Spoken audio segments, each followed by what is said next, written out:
Okay, so we're going to be doing things a little differently today for our introduction. We're still going to do names and pronouns, of course, but instead of a question, I want us to play Never Have I Ever. I'm assuming everyone knows how to play that game. Is anyone confused in the rules of Never Have I Ever? Okay, cool. Um, and I guess after you share, if you could just like call on someone else so we can kind of get this quickly, that's great. And as always, I'll start us off. So, my name is Jonathan. My pronouns are he, him. Um, Oh, and if I forgot to say it, if you have done the thing, then use the reaction because that you've done it. So name is Jonathan, pronouns are he, him, and never have I ever gotten a tattoo. Sorry, I missed that. Never have I ever. Gotten a tattoo.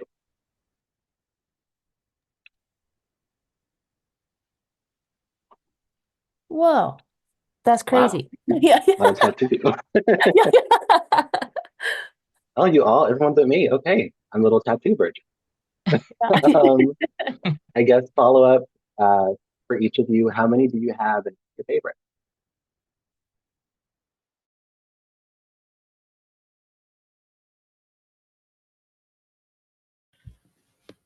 I had to count really quick. Six.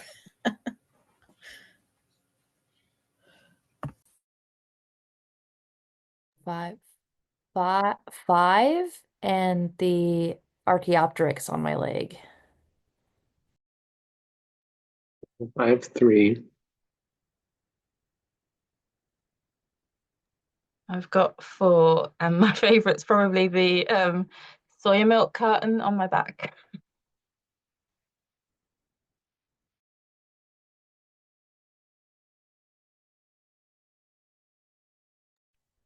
Okay, and I guess I'll call on you, Jess, since you're next to me. You can go.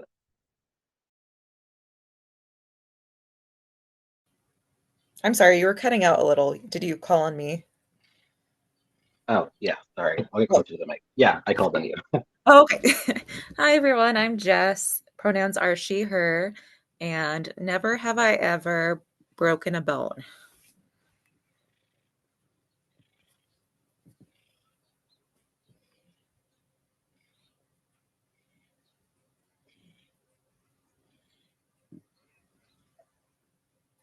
None of us? Okay.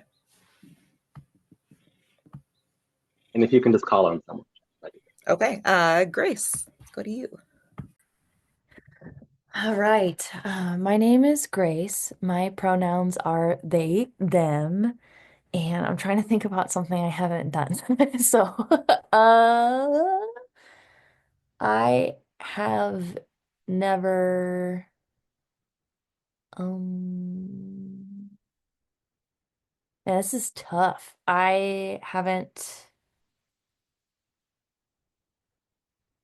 oh, I haven't lived in another country for more than a month.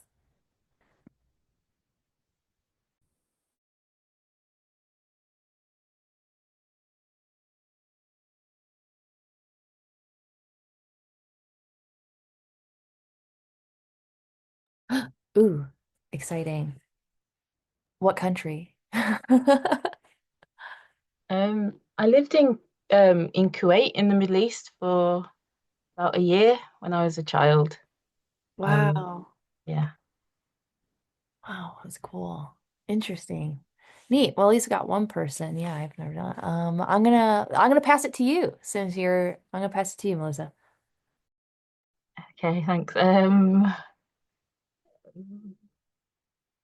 Oh gosh. Never have I ever um been on a radio show? Been on the radio?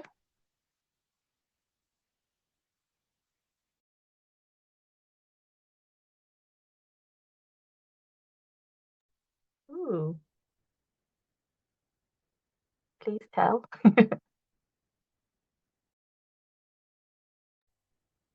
For me, I was interviewed for San it's San Carlos Apache College. They have a reservation radio, and I was interviewed by one of their journalists to do a spotlight on uh, geology because I teach out there too, just like one class, just to kind of give back to the community. And so after they would play a song, they would do like little snippets of the interview to try to get people interested in geology. That's the only time I've ever been on the radio.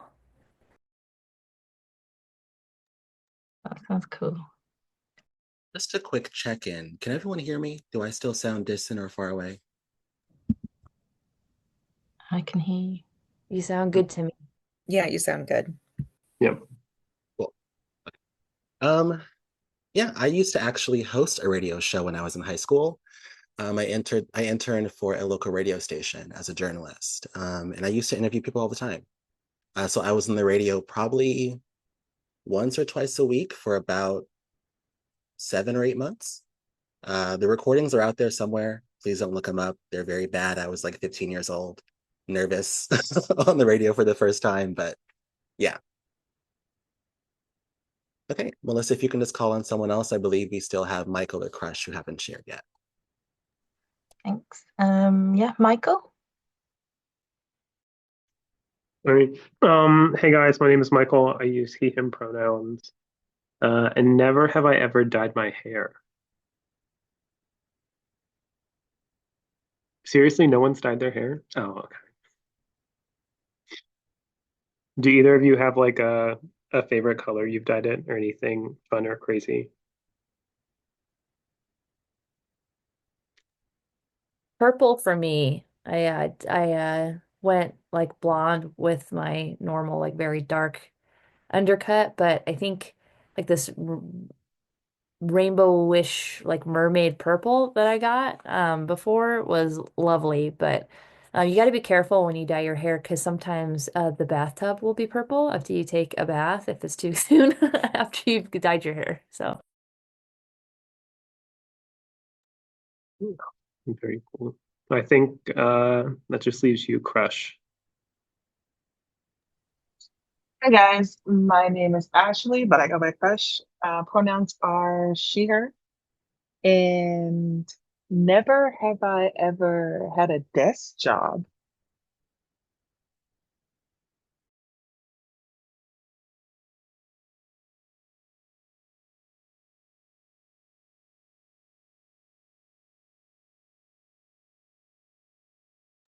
I think that's most of us. For those of you who said yes, what was your favorite desk job you ever had?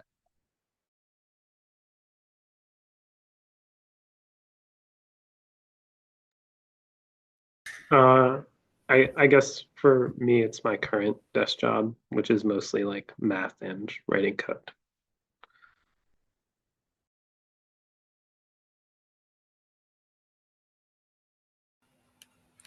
I've only really had one fully desk job, and I worked for the Idaho State Legislature. It was awful, so would not recommend.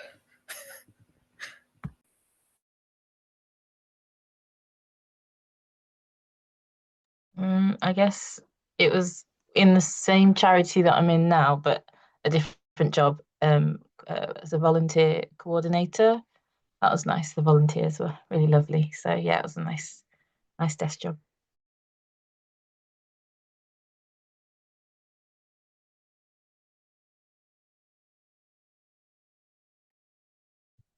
Most of my jobs, I believe, have been desk jobs. I interned for City Hall for like 3 years in high school, right after I left the radio station, actually. I worked as a receptionist and then I moved from there into web design.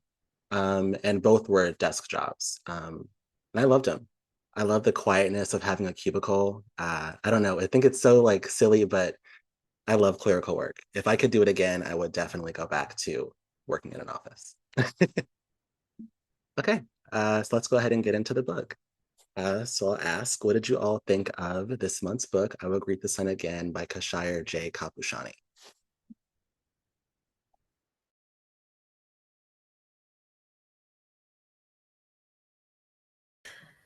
So I thought it was a good story, but I didn't like the writing style and the way all the dialogue was kind of third person. Like he said this, and then he said this, and I don't. I made it hard to really like connect with anyone or feel like I was in the story.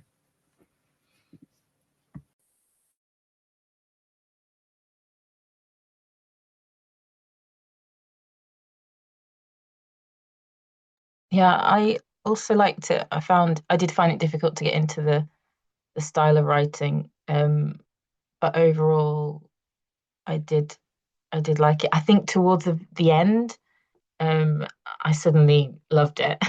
Um, yeah.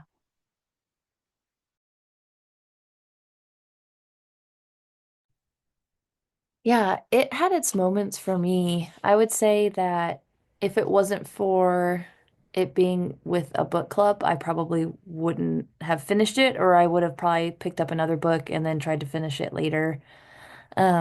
I think it was the writing style. I felt myself being really bored at times, even though the story was intriguing. And then, yeah, I feel like it really picked up at the end for me. And yeah, I was about 120 pages in before I was like, oh, okay. And then actually kind of felt the drive to want to finish it. But it was a good story, and that's why I was like conflicting because I love the story, but I didn't necessarily like the book itself.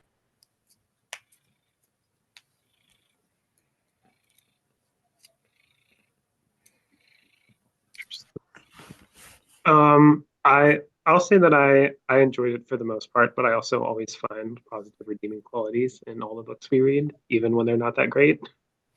Um, I did think some of like the writing choices were maybe a little like clunky, so it's funny to hear other people say the same thing. Um, and I had like a similar thing sometimes about maybe not connecting as much as I thought I would, but I assumed that that was maybe just because it was all like written from the point of view of a child, and I was looking for more like later in like reflection, but maybe it was part of the writing style. New thing for me to think about as I reflect on my reading.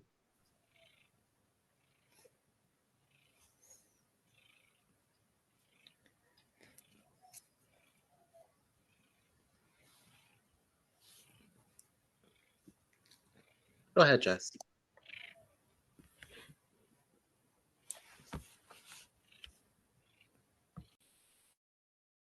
Sorry, I didn't realize I wasn't muted.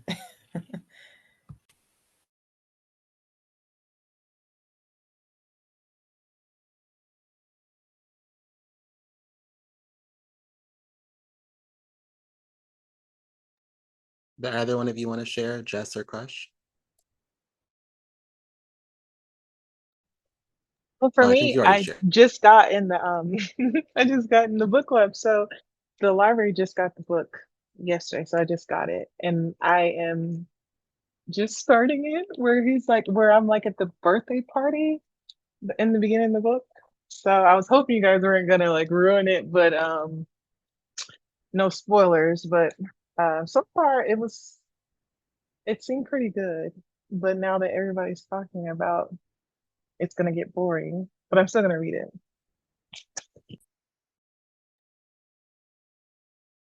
Sorry, Crush. There will definitely be spoilers in this meeting. And everyone strap in because I'm prepared to tear this book apart. Um, I really enjoyed the beginning of the story.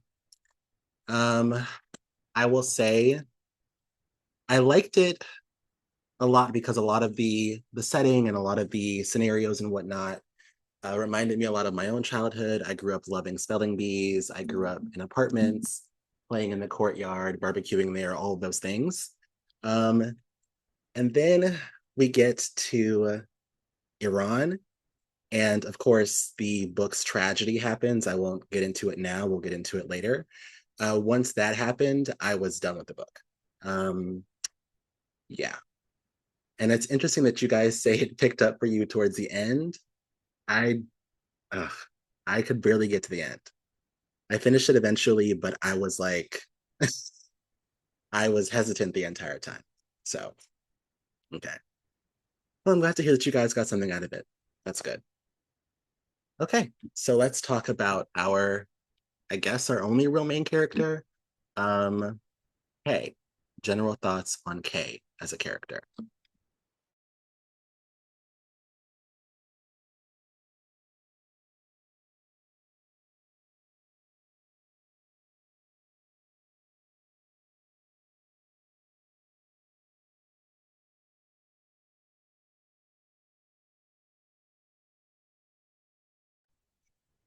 Yeah, I guess for me, it was really hard to,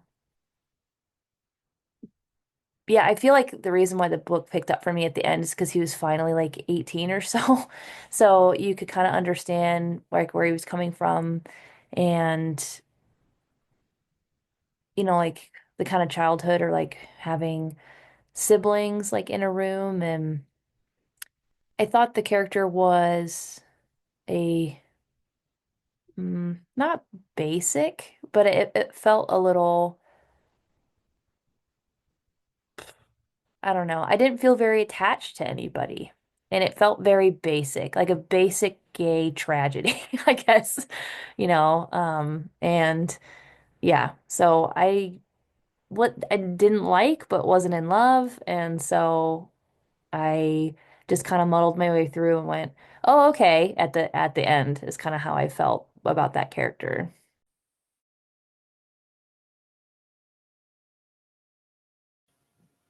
Yeah, I agree. It was just, I think the characters were pretty underdeveloped. And then the way the book skipped around, like to the future, like years ahead suddenly, you just, yeah, I guess you don't feel like you're getting to know that character.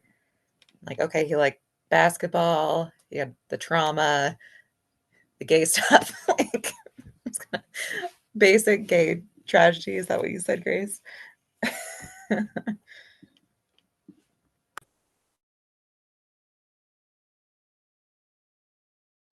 So I read the summary, Yeah. I mean, not the summary, but Oh, like a sorry. review, and it kept saying that it came off like it's almost an autobiography. Is that true, or is it just like a story? Like, do you guys feel like it's the author's story?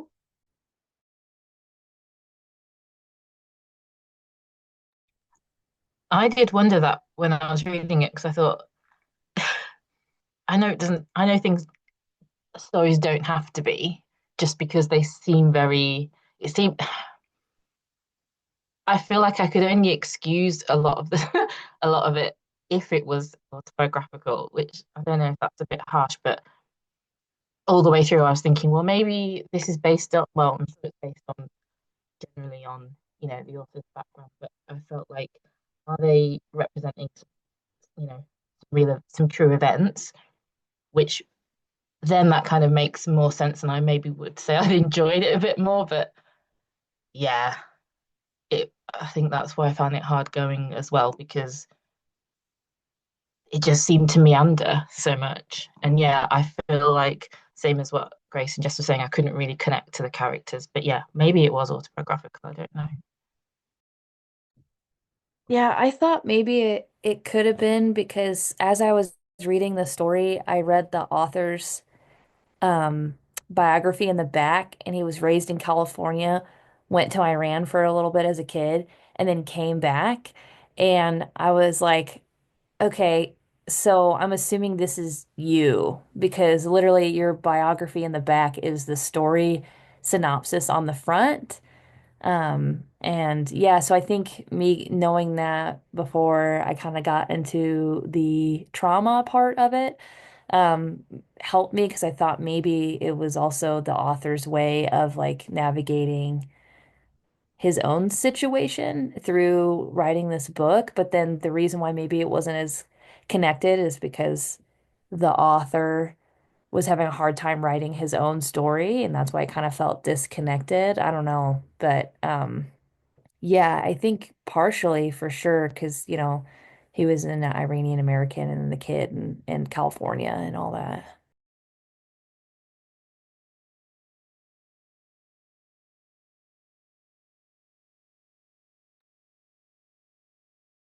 Yeah, just to echo what you all said, I found Kay to be an extremely boring character.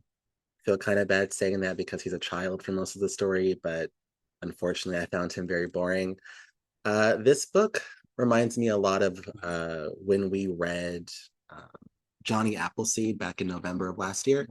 It's like a, it's more like a character focused story. There's not much of a direct plot that's laid out for us throughout the book. And while that can work sometimes, I don't think that works when the character is as dull as Kay. I think you need a character who's a lot more interesting to read about. I oftentimes found Kay to be quite frustrating because there were so many things that he wasn't saying that I think would have strengthened his relationships, but also just like moved his life forward. Um, some of those things we'll get to, but uh, yeah, yeah, I'll leave it there. I don't want to spoil anything else, but uh, and I do briefly want to talk about Kay's mother and father. General thoughts on Kay's mother. I really just wanted to know more about her and her story and her side of everything. And so that was pretty disappointing that I mean we really only saw her from the son's perspective and it was not deep.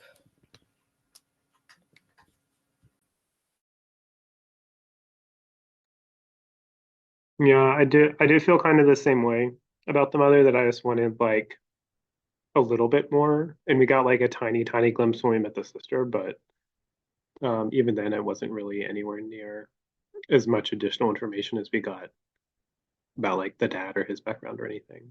Um, but that's it. Yeah, I feel like that's a really common theme for some reason with like male authors that we've been kind of reading so far this year is they don't talk about their mothers being a full-fledged person like they do with their fathers in the stories. And I've noticed that quite a lot. And it's very interesting to me because to me, the story would have been way more interesting getting to know the mother because she was able to leave Iran, go to school, was dealing with this shitty husband and like three boys, and was literally working nonstop, was pretty much a single mom. And then you find out that she wasn't wearing, like her head covering at college, and then she cut her hair short, and like all these things that are very like antithesis to maybe how she was raised, and I was very interested in that. And it's like we never talked about it ever again. And I feel like that is a really interesting failure, I feel like, on the part of some of these authors, where I'm like, so why aren't any women in these stories like talked about more, especially your mother? Um, so yeah.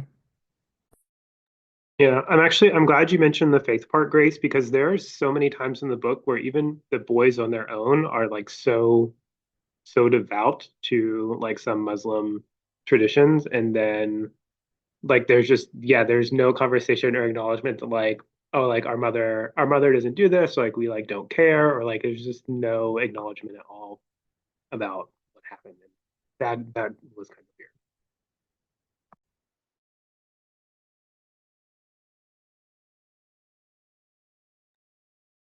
Yeah, I felt like half the time I forgot there even was a mother. Um,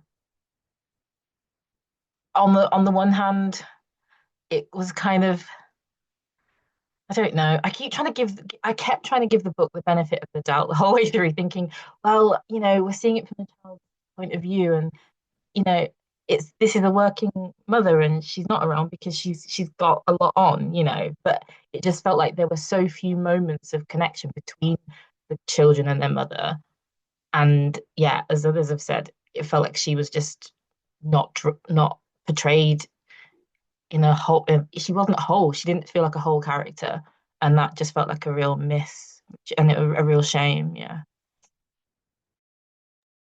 Right. Yeah, I agree, Melissa. And then I also like remembered whenever the boys were in Iran, and then I think it was Sean, the brother, that said like Maman doesn't care about us and like won't come back. And I was like, girl, that's the only person that's been taking care of your entire family. Like, why would she not miss you guys? I was like, where did that come from? And then magically, like, they don't talk about it ever again. And I was like, that's the only person that's working in the whole family. And why would she not care about you? And why would your stupid dad? I don't know. So I was just like, what? And then I got really mad at all of it. Like, there's a lot of times I was mad at a lot of the boys in this story, because of how they would say things about their mother that I was like, okay, coming from, anyway, that made me mad. And you reminded me of that. So thanks.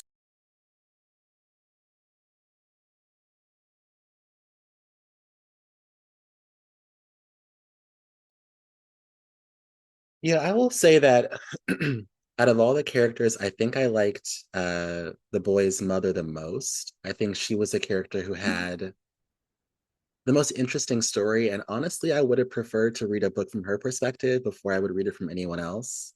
Um, I know a lot of you did mention that she feels so absent for most of it. I do agree. However, I do think that that was at least partially intentional because it's just mentioned so many times how much she works, to where it's like we're not going to get much of her because she's rarely ever home. And when she is home, she's asleep, tired from work.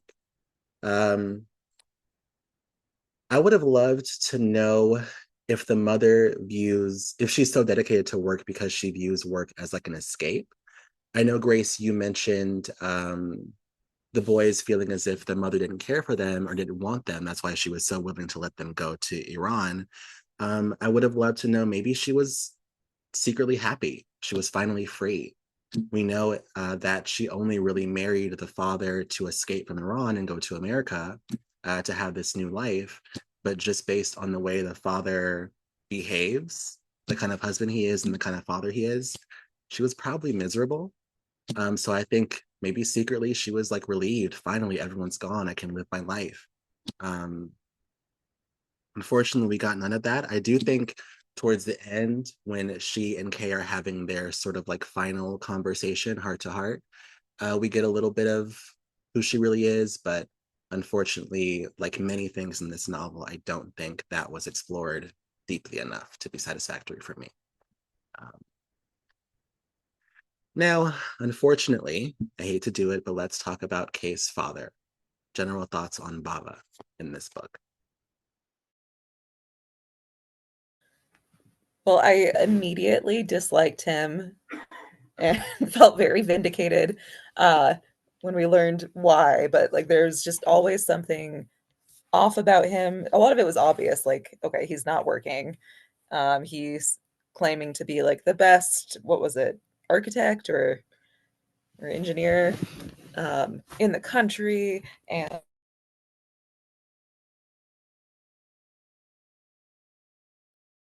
Sorry, Jess, you're muted. I think you got cut off. oh yeah, I don't know how that happened. Sorry. Well, I'm not sure where I left off, but uh, yeah, father was just a piece of shit. But at the same time, while they were in Iran, um, I wanted to know more about his background and his family and his father and the father's friend. And and then at the end, I thought it was just kind of weird how like, oh, he's coming back, but there's never any what's the word I'm looking for? Like closure with that. It's just it just kind of ends.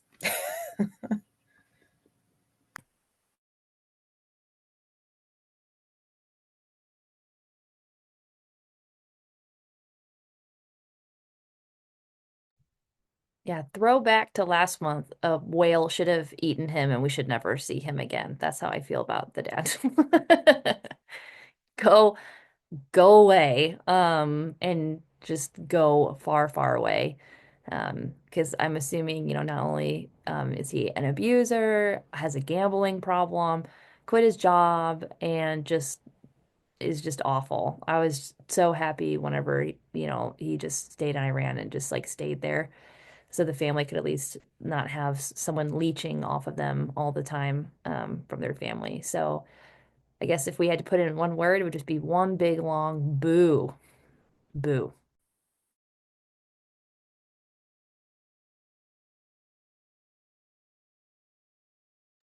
Yeah, I can't add much more to that. Yeah, boo, just a big boo for me.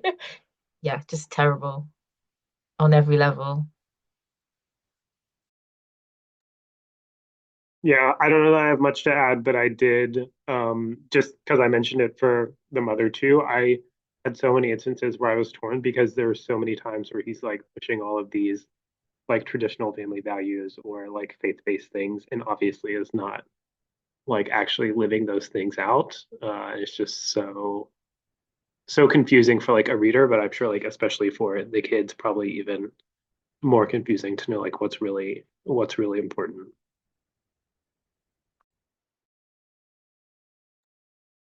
Yeah, I agree with all of you. I didn't like the father. I think even from when he's first introduced, the level of, I'm not sure if the right word would be affection, the level of attention, I'll say attention, that he gives Kay but doesn't seem to give Sean or Justin immediately was a red flag for me. This continuous harping on and on about how he's his quote unquote favorite. And like everyone knows it. It's not like he even tries to hide it. That was a red flag for me. Also, like Michael, you just mentioned, I always find it so interesting when I encounter, whether it be in real life or in stories like this, uh, religious men who harp on and on about traditional like family values or traditional gender roles when it comes to what their wives or daughters can or cannot do, yet like they're not living up to their end of the bargain. Like I would imagine in a traditional household, no matter what your religion is or what your culture is, the man is the one who provides and works. The women are the ones who are like in the home, but it's opposite in this family. Yet he tells the mother that she has to wear her hijab and that she can't have male friends and shouldn't be going to school. Um, all of that for me just reminds me how much of those quote unquote values or roles are just rooted in control. Um, I think that he feared that if she went to school, got an education, bettered herself, and possibly better met a better man, she would, of course, leave him. Um, so yeah, I do, however, briefly want to talk about Baba's friend who dies in the beginning of the story, David. Um, do you guys believe it's possible that Kay's father and David had a relationship during his father's college days? 100%.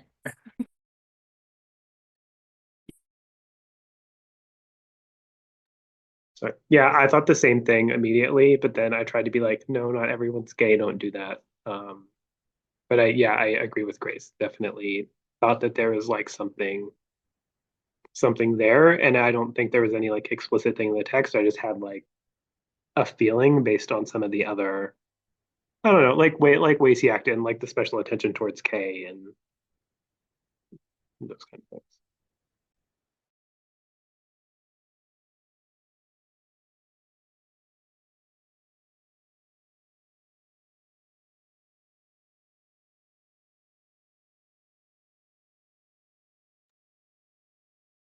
Yeah, I agree. I do think it's very, very possible,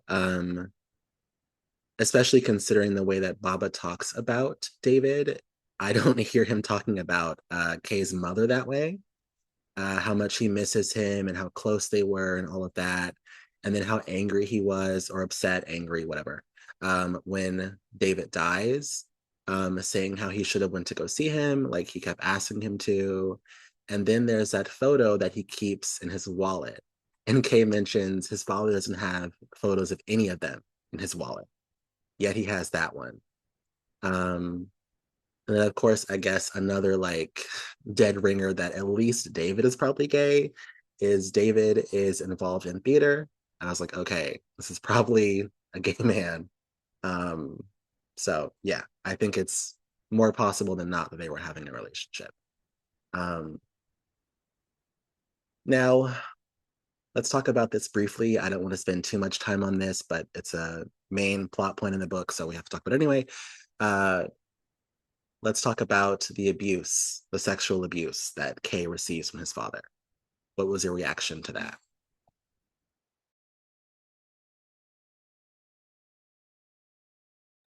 I think apart from the initial, well, apart from feeling obvious, horror.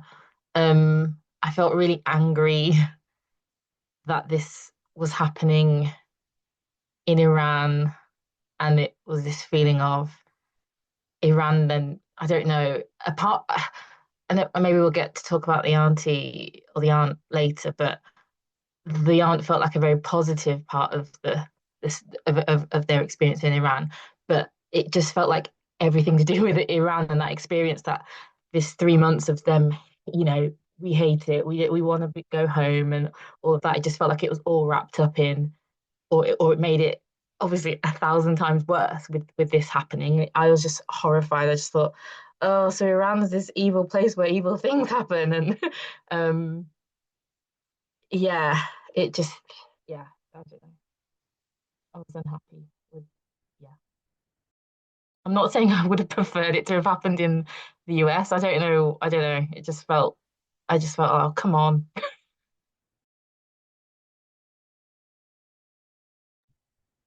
Yeah, I totally agree with you, Lisa. And I was a little, I was like, okay. And then, I was trying to figure out, like, because it alluded to that it was going on, like, back home as well.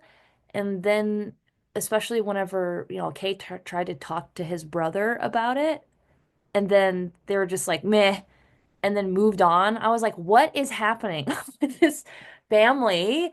And I feel like the friend then was the only friend slash boyfriend thing was the only one that I don't know. The whole thing was like confusing, and so it was just horrifying, angering, confusing, and then also validating about the fact that I absolutely despised the dad from like sentence one, and I was like, well, yep, there it is. Um, and then the fact that it was just like, yeah, Iran was not really well. I don't know. Like it kind of made it feel like whenever anyone in movies goes to Mexico, it's sepia tone now because it's like suspicious or something. And I was just expecting the Iran to have more of a multicultural, multifaceted way of life, like in other books that I've read by Iranian authors about Tehran and things like that. And so, yeah, like the gay aunt was like the highlight of Iran, and that was it. And that's kind of how I felt about it. And then we kind of moved on again, and I was like, what? I feel like the book whiplashed me a lot, where I was like, this way, and then that way, and then this way, and then this way, and then we're in the future. And I was like, where I didn't even process what just happened. So yeah. Yeah. I do have a question about something that Grace just said. And not for us to dwell on like the abuse part too long, but I I couldn't figure out if this was a one-time incident or part of like a larger pattern, because the way I read it and to me the way it was written came across as like this is the first time this has happened. But then there's stuff like the brothers are in the room and just like don't say anything and don't hear anything. That feels kind of weird, especially because they're like pages later, like screaming out in public, like take us back to America, and like they can have an outburst about that, but not an outburst about this when it's happening right in front of their faces. Um, I don't know. I just that it felt like I don't want to say like sloppy storytelling, but it was hard to tell like what point it served because of that.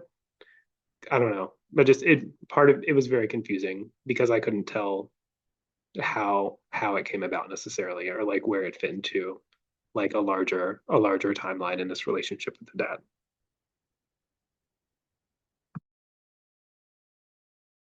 Yeah, I think I assumed that that was the first. I definitely missed that reading it, that it might have, that it wasn't the first time that had happened. Um,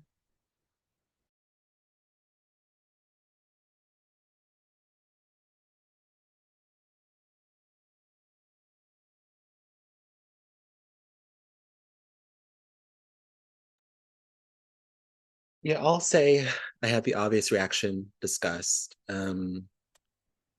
That was when I debated whether or not I wanted to finish. I think, Grace, you said it early on that if it wasn't for a book club, you wouldn't have finished it.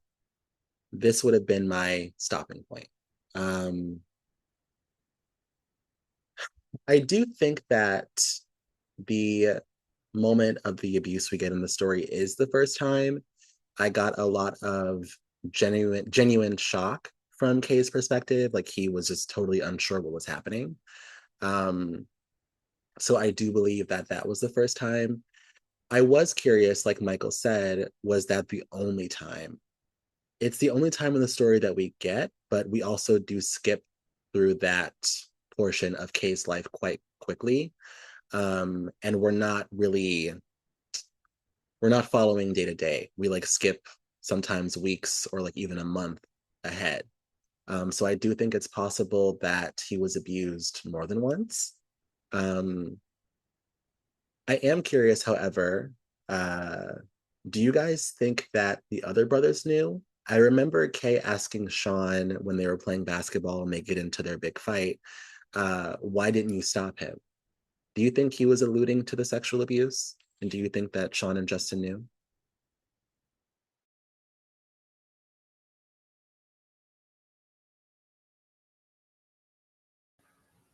Yeah, I wasn't really sure either way. It seems very plausible that like that's what he meant. He said, "Why didn't you stop him?" But there were also like just the general beatings and kidnapping them to Iran and who knows what else. But I also wondered if the brothers had been abused in turn, and if they just kind of grew up thinking like, well, this is what happens. We don't talk about it. Yeah, just a lot of uncertainty.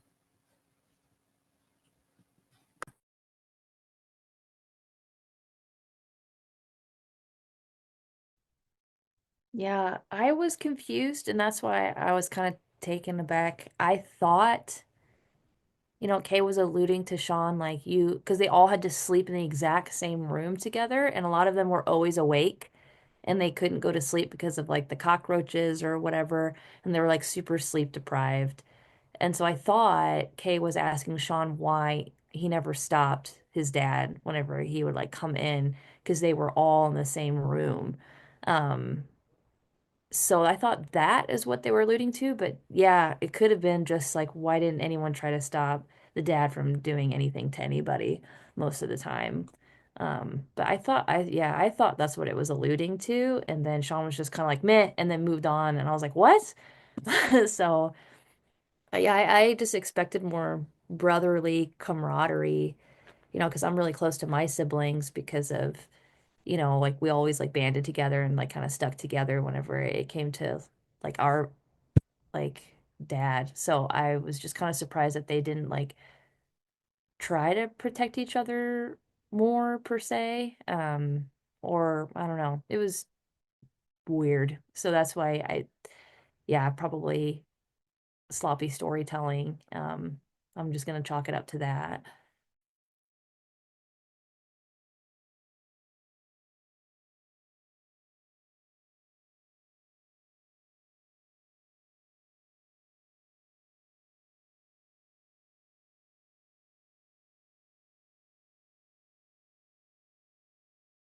I think I did take Kay asking that question to Sean, sorry. As Sean or Justin having known, like Grace mentioned, they were all sleeping in the same bedroom, and it didn't really seem as if the father was very careful about what he was doing. I think I would say he was actually quite careless, not really caring or worrying about if anyone saw what he was doing. Um, so I do think that they knew. Also, now that you mention it, Grace, the way that Sean brushes it off, um, that is where I was most torn if Sean knew, if he knew the full extent of the abuse that Kay was receiving. And if he did know, I'm curious, maybe Sean experienced a very similar thing. Maybe they all have, for all we know. And maybe because he was able to bury those feelings so easily, that's why he expects Kay to do the same thing. Um, I don't know. Again, another one of those underexplored and underdeveloped relationships in this story. Um, so yeah. I know we talked a little bit about the queer aunt. There obviously wasn't much of her, but I'm curious, what did you guys think of that character?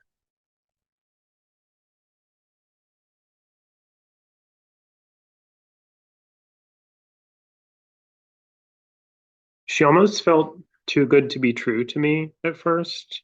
Um, I also was really surprised that like the dad even let her come around.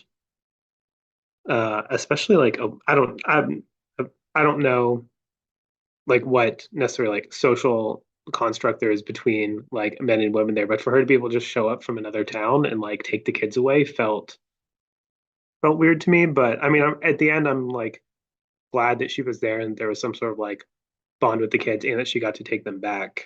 Um, but yeah, that's it.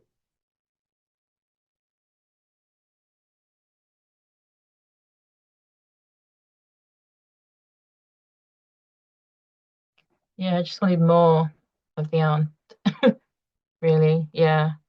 Um, having thinking back, but I don't know if I'm remembering it rightly, but there was this feeling with the dad that the rest of the family didn't really, the rest of his own family maybe didn't really, I don't know what the word, rate him. It didn't really, uh, I don't know. It felt like the uncle didn't really like him that much, and that I'm thinking, I don't know. Basically, I'm thinking, did the uncle and the grandfather, yeah, yeah, were they kind of in not cahoots, but were they sort of like connected to the auntie? I don't know. But yeah, I really liked her, and I really liked the sort of then going to the bridge. And it just felt like, okay, they're showing quite like, this nice side to this to their connection to Iran. And yeah, it felt like I wanted more of her. And yeah.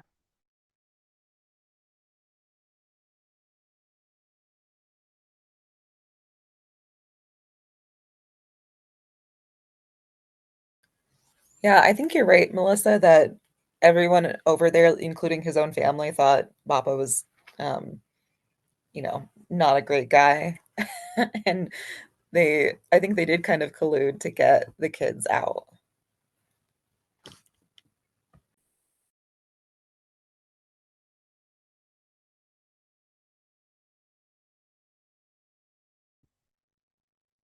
Yeah, I like what Michael said about the aunt feeling too good to be true. She did to me too. She seemed almost like a saving grace, um, but in a way that didn't really feel real. Um, and I found myself wondering when she took the children and when she sent them back to the airport, of course, where was their father? Like, was he not questioning where the kids went? Was he not trying to get them back, especially since he went through so much to take them from their mother? I just found that very odd. Um, and I guess while we're talking about the father somewhat, um, I found the father's absence throughout the remaining of the story very strange. Um, just considering how controlling he was, it's almost like he was just, I assumed he died, but when he comes back in the end, we obviously know that he is not dead. But I don't know. Yeah. And maybe as odd as it sounds to say, I would have much rather preferred them stay with their aunt than go to their mother. It seemed as if with the aunt, that is where all three boys, especially Kay, really came to life. Um, and it's almost as if when they returned home, they just reverted back to these like empty shells of boys, which I was very saddened to see. But yeah. Now I'm curious. I know this is obviously one of the book's like main things. Do you guys see an importance in immigrant parents sending their American children back to their home countries to visit?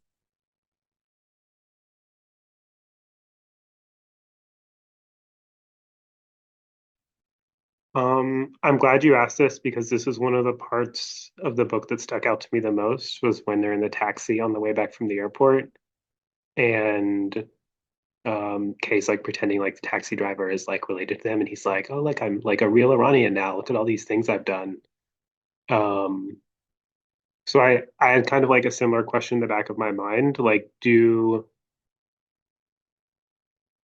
I don't know, like I'm curious if the dad would have tried to take them back at some point anyway to just like force this like cultural association or like this strong connection back to Iran that they're obviously not getting in America that is so important to him.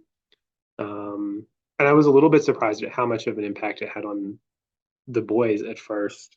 Well, I guess even in the long run, is one of them like is very clearly trying to run in the opposite direction of all of that. But um,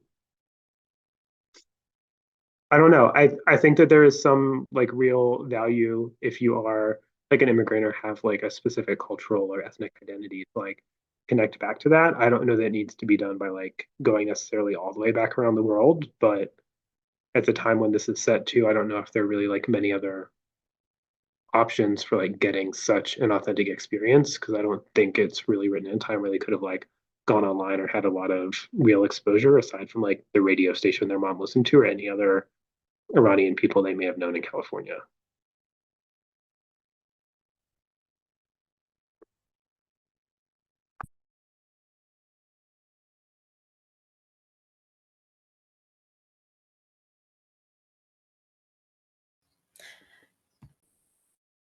Yeah, and I got the impression too that when they got back to America, they were all much more comfortable with their identity and like their background as Iranian. And before that, I might be misremembering, but there were things where like they were embarrassed that, their mom and dad looked different from other people's parents, and like they didn't want to be identified as other, but when they got back, they seemed kind of proud to be like Iranian.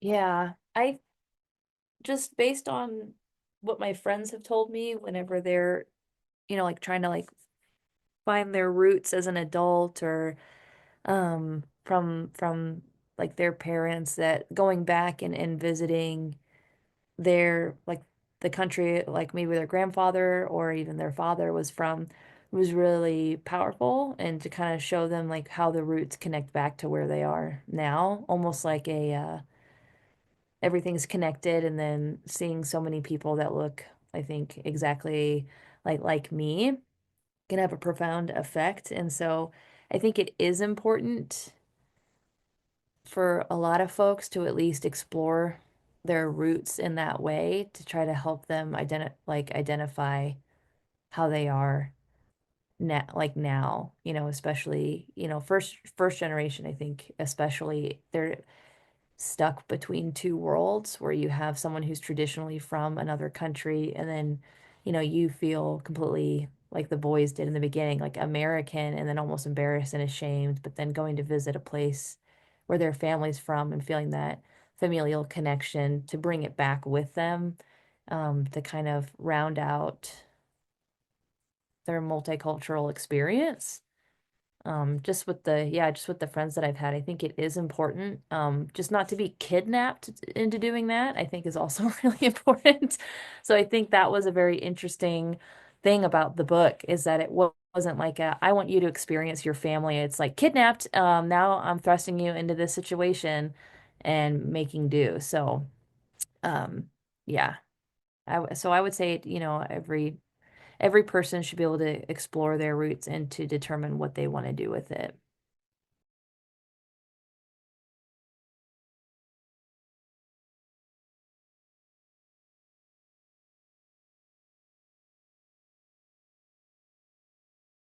Yeah, I agree. I feel like that's where I felt a bit frustrated when they yeah were literally kidnapped and then obviously I don't know. I think I just struggled with this idea of the evil foreign land. Yeah. So yes, I think yeah, I feel like if they'd have if I don't know. Yeah, it just really frustrated me. Um, so yeah, I wanted them to have a very positive experience of Iran. And it starts off, obviously, it's just awful. I'm not saying that, there isn't that cultural difference and there isn't And they didn't, it's fine that they wanted to go back, but it just felt like a shame that, yeah, it was just wrapped up in all this horrible stuff, um, or a lot of horrible stuff.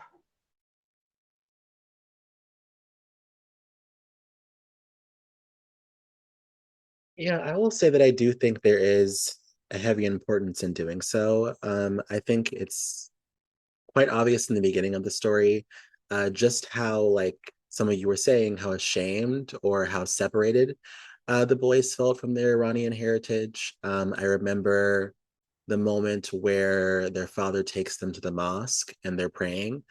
Sean and Justin are like making fun of the man praying in front of them with his outfit and the way he prays and all of that. And then even when they first go to Iran, I believe it was Sean who like talks really bad about all the different people who live there, saying how bad they smell and how gross their food is and how America is so much better. I think that can be very harmful to someone who's, I don't know if I would even say just not American, but not white. I think when you begin to prioritize just American culture, I think you're denying yourself of who you truly are. And I know we've had this conversation in this club before several times. I think as people of color, really you have to really ask yourself where you fit into American culture. Because I think all of us who are of color, we're oftentimes left out of it. American culture usually refers to white people. And if you're not white, it can be very confusing where exactly you fit in. And you have to also really grapple with your relationship to whiteness. I would say that Justin, especially towards the end of the book, uh, we'll get there. I don't want to jump there just yet, but I was very surprised by his willingness to go to a Middle Eastern country to kill people as someone who is Middle Eastern. I think that he fell down like the all American, you know, Trump 2025 pipe hole. But I don't know. Okay, and while we're here, well, it's on my mind. Um, what did you all think of Justin's decision to join the military?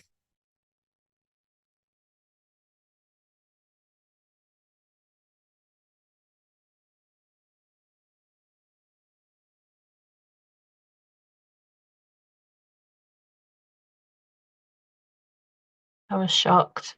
Yeah, I was shocked.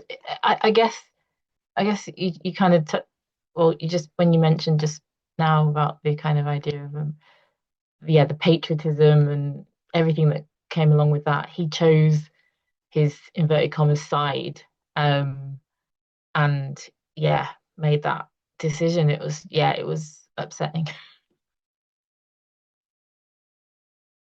Yeah, I agree with Melissa. It was super upsetting, especially since it seemed like he was like going for like art and skateboarding and so after the attacks, the 9/11 attacks, I was like 10 at the time, and the amount of racism that came out of that was like unprecedented. And so it just felt like the biggest coping mechanism of all time to try to say, like, I am an American. And then they even mentioned it too whenever, like, what are they going to say if you're like a terrorist or something? And just the whole time, and um, there's a lot of parts in this book that like make me cringe, but there were multiple upon multiple things where I'm just like, ugh, ugh, and I just wish that, I don't know, there was more leadership in their life to like help, or like a good Iranian father figure or something from the mosque or something that could like have helped them during this. But um they're impoverished and in poverty and needed money. And that's also something too that I was thinking about because um my husband is a Iraq and Afghanistan veteran who talks about how they just snatched up all these people like when he was like 18 and promised that he would actually have money and be able to make a difference, and then realizing it was like a lie. And so I think um, yeah, shocked, upset, and then especially when I found out that, like when they cut his hair, and I was just like, oh no, the propaganda, it has started. And so, it's just this automaton thing, and it was really painful, especially because Justin seemed like the most emotionally intelligent of all the family members who would really listen to Kay and everything, and just to see that turnaround was was tragic. It was awful because then just based on my experience, like with my spouse now, who had to go through all of that, um, and just knowing what's coming next, and it's not gonna be good, was like really hard to read. And I was like, it doesn't have to be this way. I just wanted to go into the book and be like, nope, don't sign that paperwork. Yes. So.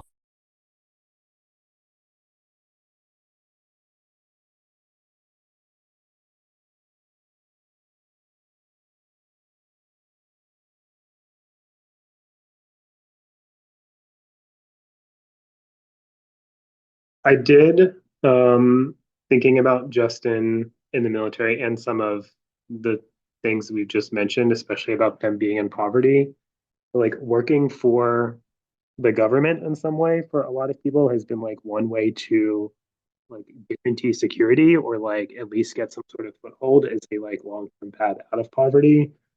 Um, which is just like not maybe the most fun thing to think about right now. Because that's like obviously not necessarily a thing for us anymore. But that did like kind of cross my mind, like maybe that is like another reason that he may be doing this. He doesn't ever want to end up being in a situation like his parents or like having to like be in some sort of like always in limbo, paycheck to paycheck, like one of your parents sleeping on the floor, sharing a bedroom, that kind of thing. Like it's not fun.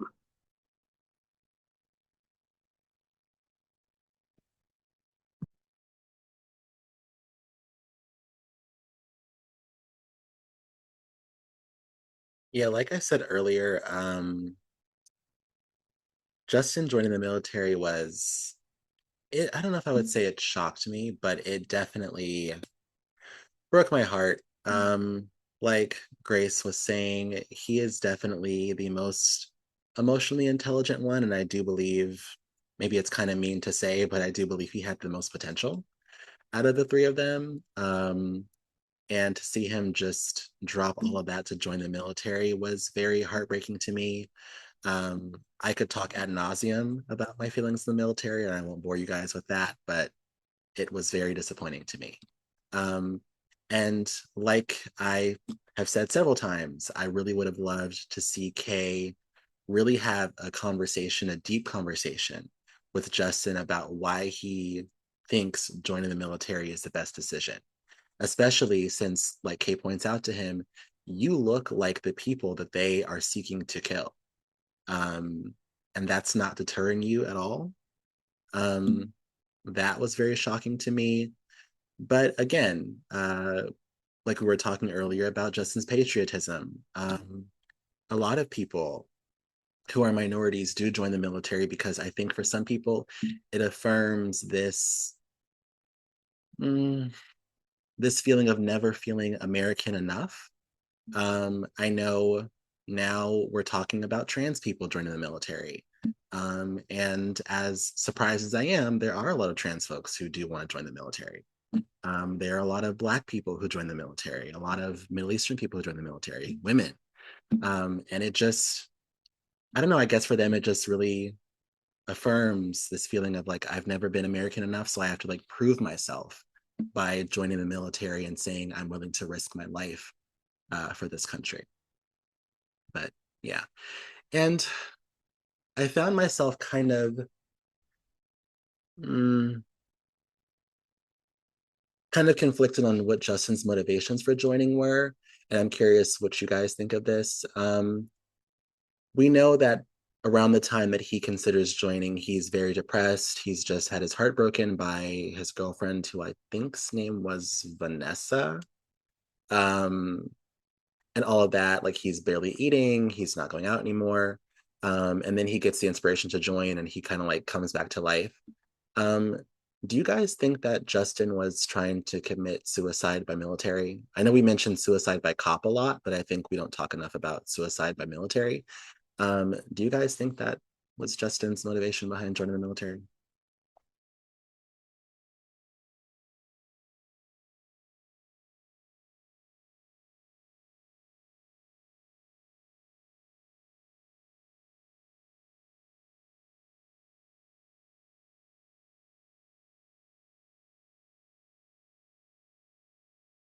Yeah, I think it's a hard question to answer because I think it's a yes and. So I think it was like a yes, and he was tired of probably being yelled at on the street all the time with like racial slurs. Yes, and he wanted to prove himself as an American and maybe even to his girlfriend. Um, because I thought maybe she broke up with him because he was Iranian. I thought maybe that's what happened because it was really close to 9/11.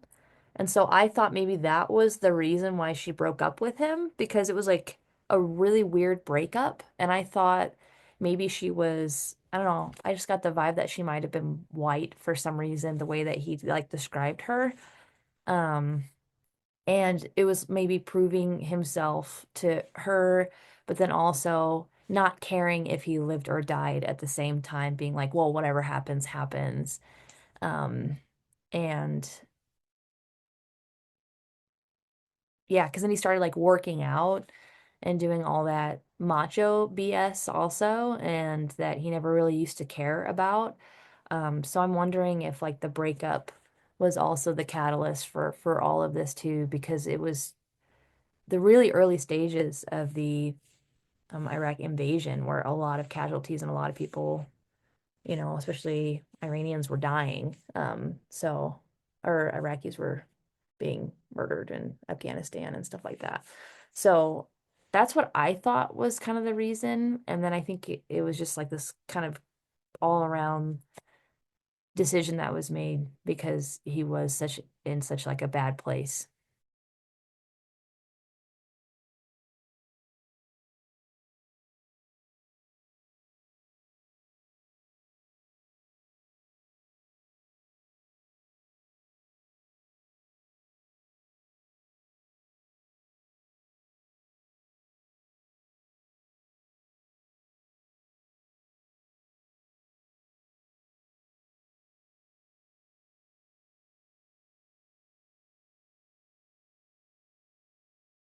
Hey, now before we get to the book's ending, does anyone else have anything in the middle they want to talk about?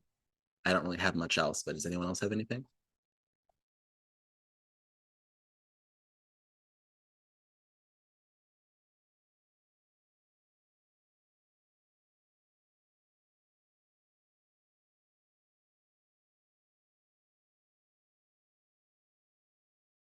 Okay. So I'll ask, what did we think of the book's ending?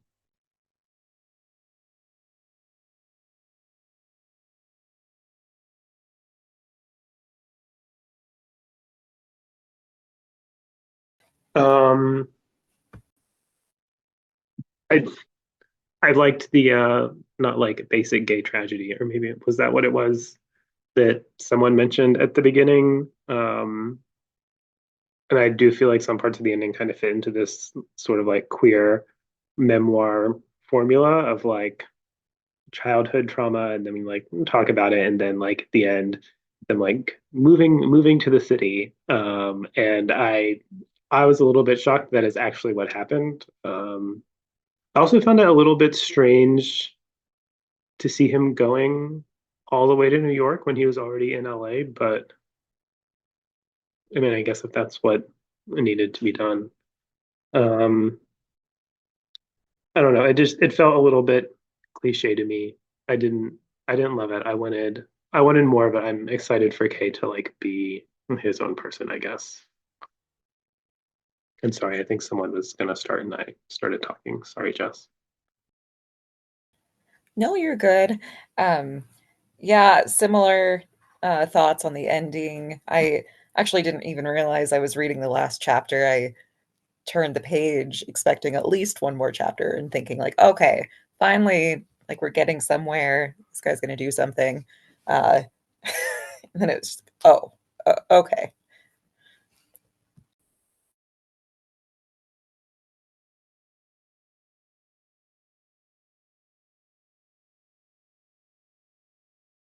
Yeah, it felt like it was quite an abrupt.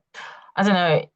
It was a bit cheesy, the kind of, and then I made it through the gate and I was there in the big city, even though, yeah, like Michael said, you left a big city to come to another big city. But I guess, yeah, it did feel quite abrupt. Although I've marked a lot of the last few pages, like I really started getting into it. I think because it felt like there was a lot of reflection happening, and yeah, I think the character has like a nice like or a connection, a bit of connection with the mum finally. And so I was getting into all of that.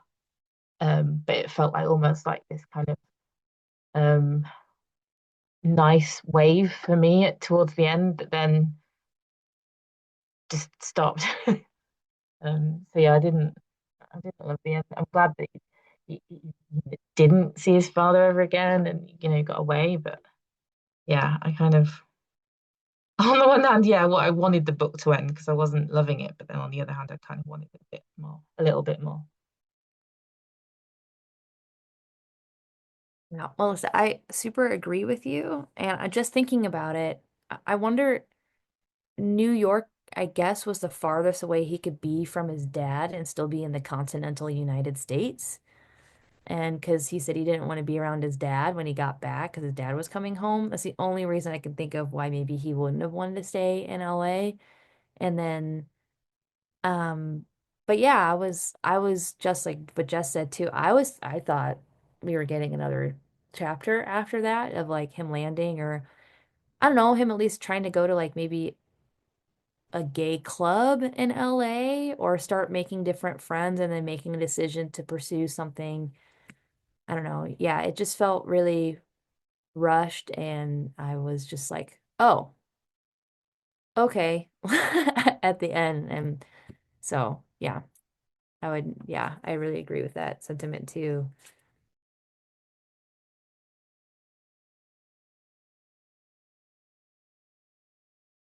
Like you all said, I felt disappointed by the book's end, but I guess, like Melissa said, I was kind of happy that it was over finally. I found myself wondering why exactly are we stopping here? I think him moving would have been a good like middle point of the story, or even like the story could have started from him as an adult in New York City, and then like we flash back periodically to his childhood. Um, and I know, Grace, you just mentioned that he wanted to move in order to escape his father, but I found it confusing that he would choose New York because that's exactly where his father went when he was the young adult. So it's like you're kind of following in his footsteps, but you want to escape from him. I found that surprising or strange. Um, I was also surprised, just based on the book's description, how much we mention Islamophobia and how much we mention the Muslim experience post 9/11. But we get so little of that in this story. Obviously, yes, there's the guy he was friends with who, picks on him, of course. But I just would have expected a lot more. I would have really loved to see exactly what the experience was like for someone who was Middle Eastern um, in that time period. I remember when I was a kid, a lot of like daytime talk shows constantly were talking about like Middle Eastern people and for the positive and the negatives. And I remember seeing a segment on a show with a Middle Eastern man saying that because he's light enough, he's able to pass as Italian. And that was like how a lot of lighter skinned Middle Eastern people were able to kind of like live in peace for a long time, was like passing as Italian instead of saying they're Middle Eastern. Um, and I just would have really loved to dive more into that. And it was so disappointing to me that we get so little. Um, and also this idea that Kay is going to have this like tremendous queer life now that he moves to New York City. It's like you were a shy, timid kid in LA. You're going to be the same shy, timid kid in New York City because you haven't really had any growth. So you're going to take your problems with you, unfortunately. But, and again, it would have been nice to get a lot of self reflection towards the end of the story. But we get none of that either. Again, very, very disappointing. Um, but yeah, and I'm curious, since we don't see what's next for Kay, what do you guys think is next for Kay?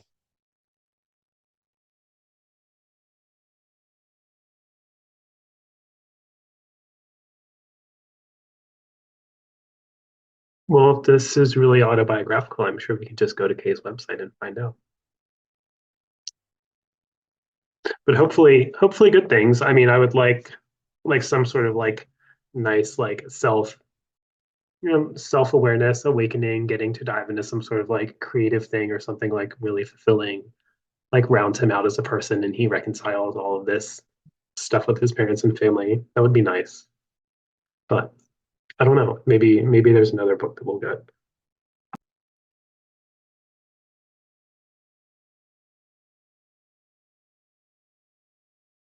Yeah, I love that, Michael. That's what I hope too, and not him realizing that New York is very expensive and then moving back to LA. I would also love for maybe him to choose to go back to Iran and like be with his aunt would be really cool. So they could talk about like their queerness together would be something that would be really wonderful. Or she visits here or whatever. I would really like that for him so that he can have a relationship with a family member while also expressing like their queerness and togetherness and to getting to know his mother more that way, being able to fight for himself more. That's what I would really hope for him.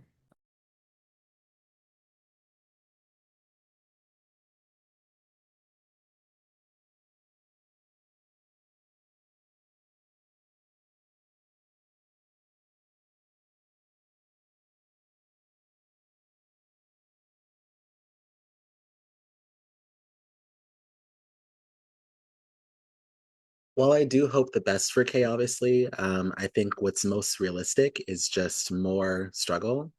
Like you mentioned, Grace, New York is incredibly expensive. And if he hardly had any money in Los Angeles, I don't really see New York being any better. Um, and also because he hasn't really dealt with a lot of his trauma, it's going to follow him. Um, so, yeah, I don't really see anything bright for Kay, unfortunately. Um, Now, I'm most curious, what do you think is next for Kay's mother?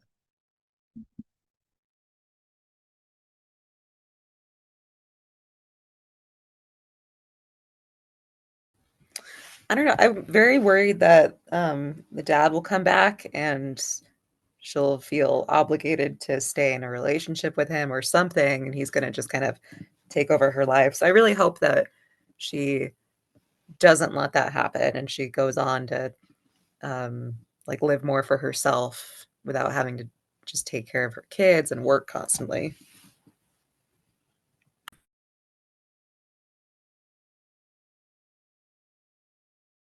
Yeah, I agree, Jess. I had a yeah, I had a really similar um situation happen to an acquaintance of mine when I was going to getting my associate degree. She was an Iranian woman. She divorced her crappy husband. She was getting a master's degree in math and but she lived with her sister and her sister's husband controlled the whole family and she wasn't allowed to like hang out with men. And I remember me and my partner at the time, who was a man, I had to meet her at the door and then he had to like duck and hide. I mean, and she was like 35, so that we could all go to like dinner together. And then 3 years later, I found out that she was pressured by her family to get married with her husband again, and then had a baby and then quit getting her PhD in math and then decided to stay home. And just speaking with her separately, that is not what she wanted at all. And I hope that maybe now, we haven't really stayed in touch because, she just helped me with my math homework and stuff like that. It was really awesome. But that family pressure, especially I think for that culture, is really real. And I sincerely hope that, yeah, Kay's mother would not let him back in the home, but I really wouldn't be surprised if he ended up just sleeping on the couch again. Um, and maybe that's the reason why Kay knew that again. But in my fantasy world, she tells Baba where to stick it and then has a beautiful life for herself and then finds a somebody that actually takes care of her also and supports like they can support each other in like a real partnership. But yeah, this story like really brought back the memory of like my friend that I haven't really seen for like 8 years. But I remember I was just like, yeah, for sure. So that's what I hope for the mom for sure.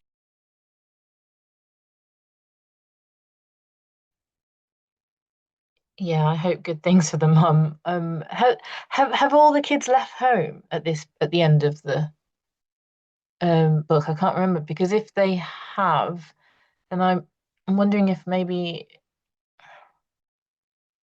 I don't know, was part of the reason. Okay, not Sean.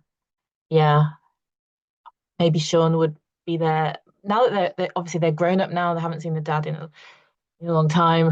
Would Sean, yeah, stand up to the dad? I don't know. I think yeah, I'm also just thinking fantasy um land of yeah, Sean sticking up for the dad, sticking up for the dad, sticking up for the mum. And maybe, or if there were no kids there, then the mum just saying, "Well, the kids have gone. I don't need to deal with you anymore. Do one kind of thing, get lost, get away." I don't know. Um, yeah, getting help from her colleagues. Like Grace just talked about, sort of having friends or people around her who support her. Maybe I don't know. Yeah, good things, just good things.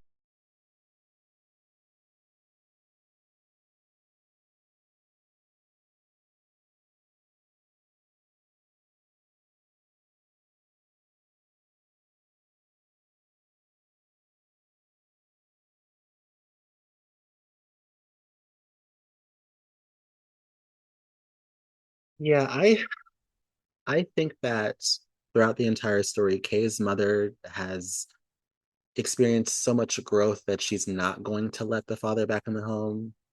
And I think that she'll probably move forward with a divorce. Uh, I just don't really see a world in which she would let him back in, especially considering how useless he was before. And now that she's like really tasted what it means to be free from a man, I don't see her going back. Um, but who knows? Like Grace said, in these different cultures, there's so much pressure. It's possible that she will go back, but I'm like 98% sold on no. Um, okay. Now, since I don't think any of us loved this book, uh, how do you think the story could have improved?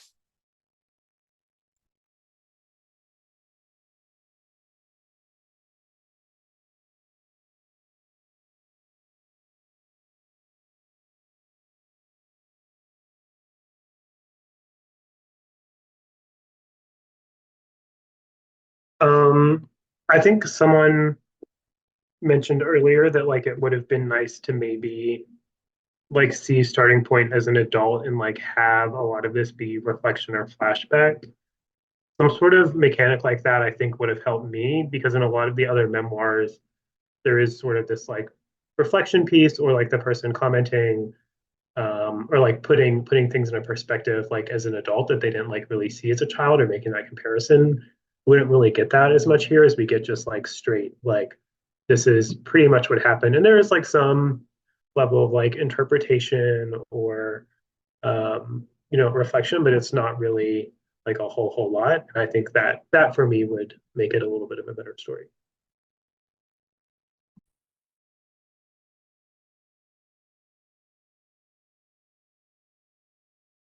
I would have liked a strong relationship or connection between the siblings. That would have been nice. Yeah, I think someone said, yeah, having grown up with siblings myself, and yeah, it was very much kind of, yeah, we would protect each other. Or, I mean, I'm not saying that that's true for everyone, but it felt like there was that disconnect, and it would have been nice, I think, to have a bit more connection from them, and for Kay to be a better drawn character as well. I think if the characters were stronger and the connections were stronger, then I probably would have enjoyed it a lot more. And more of the aunt as well.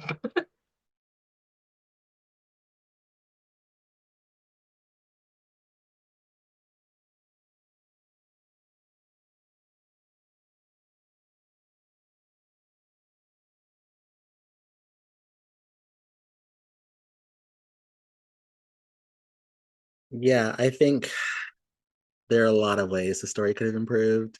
I could go on all day, but like Melissa said, the main one, just way more depth between the characters and in each of the relationships in this story. I also think the story would have benefited a lot more, considering how much we jump around, considering the third person point of view, if the author formatted it as a diary, as opposed to like, I guess, this somewhat of a memoir autofiction novel. Um, that would have made so much more sense to me. And it would have also really helped me, since we're skipping around in time so much, um, would have helped me keep track of how much time is passing. Um, yeah, that would have been great because I believe the entire story takes place over the course of 9 or 10 years. Um, so yeah. And what I really would have happened if the author didn't change it too much. Instead of focusing solely on Kay, I would have loved to see the novel separated into three different perspectives: Sean, Justin, and Kay. That way, we're learning how each of them changes and grows from the trip to Iran. The novel, it says, I mean, sorry, the description itself says that um, we're going to really explore that more, but I don't think we do. Um, and I found myself wondering so many times what exactly Justin is doing during this time of the story. What exactly is Sean doing? Um, I would have liked to hear more about Justin's relationship with his girlfriend. I would have liked to explore Sean's relationship with that guy he plays basketball with. I think his name was Andre. Um, that seemed as if that may have been a little bit more than was led on to believe. So yeah, yeah. Overall, very disappointing, but thankfully it's over. So before we move on, does anyone else have anything they want to share about this story before we talk about next month's book?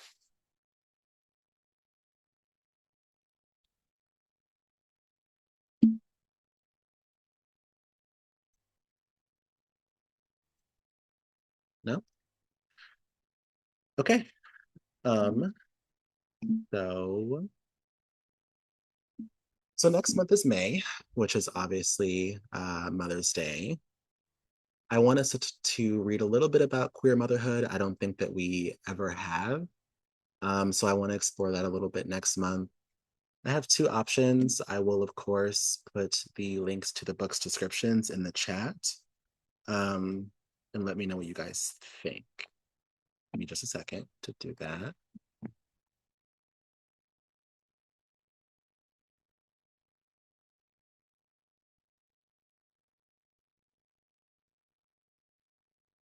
There's one. And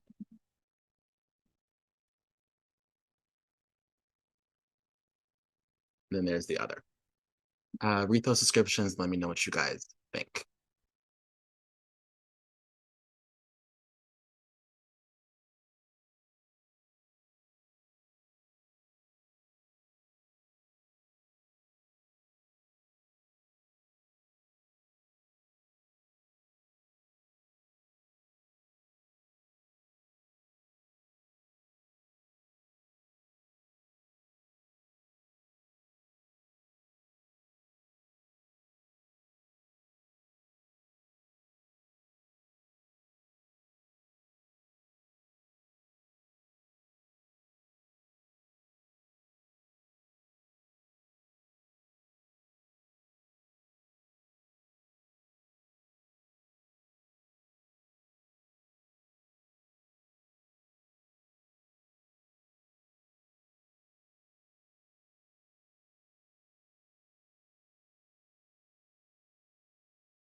I like Sky Falling a little bit better, but that's only because we read a book about people in a boat last month. That's my only justification.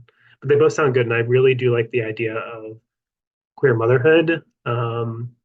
And am excited to see that these are both written by women, because I was thinking a little bit about what Grace said earlier about some of our books written from male perspective don't always focus mother figures as much as they should.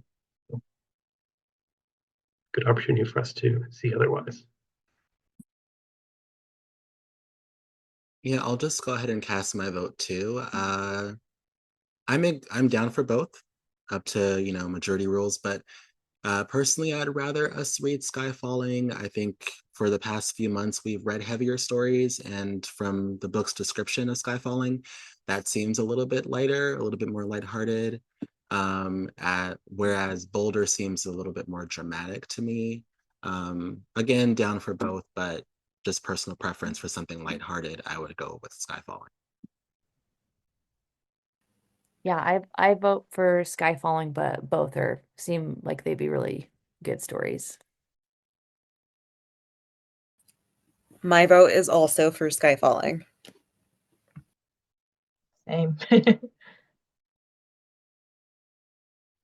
Same. Okay, cool. And I guess just to kind of show my hand, I already picked up Sky Falling at the library. So we kind of got to read that. So I'm glad that you guys agree. And I guess just in case anyone is secretly hoping we would have picked Boulder, we read all these books eventually. So we will obviously circle back to Boulder at some point in the future. So I was thinking last Sunday of the month, like always, which would be May 25th. Does that work for everyone, or should we consider moving the meeting day?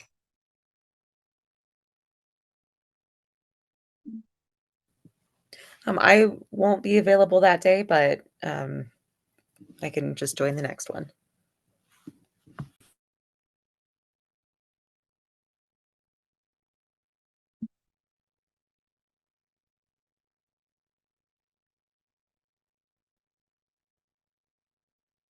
Okay, Jess, if you want, we can move the meeting day. It's dependent upon you. No pressure, obviously, but I'd be down to move it if you want to.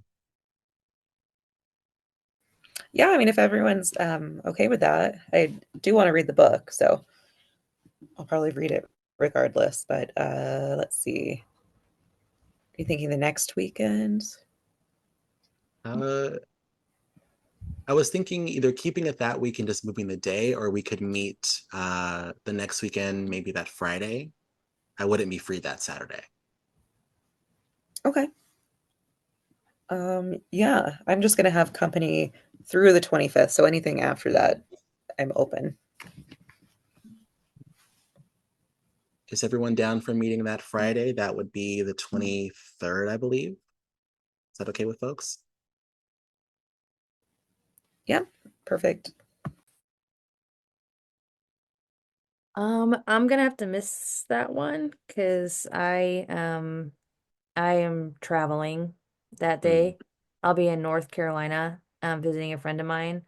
Um, so that doesn't work for me, but that's okay. So sorry, you said May 23rd? Yes, 20th. Oh, okay. Sorry, that was dumb. So yeah, I won't be available then either. Just All anything right. after the 25th is sorry.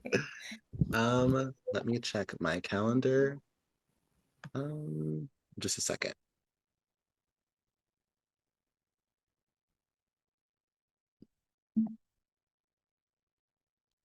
I could do Friday, May 30th, if that works for people.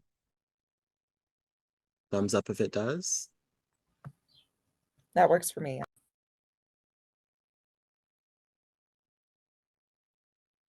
Okay. Friday, May 30th, it is. Usual time, 12 p.m. for me, and wherever it is for you guys. Thumbs up if that's okay.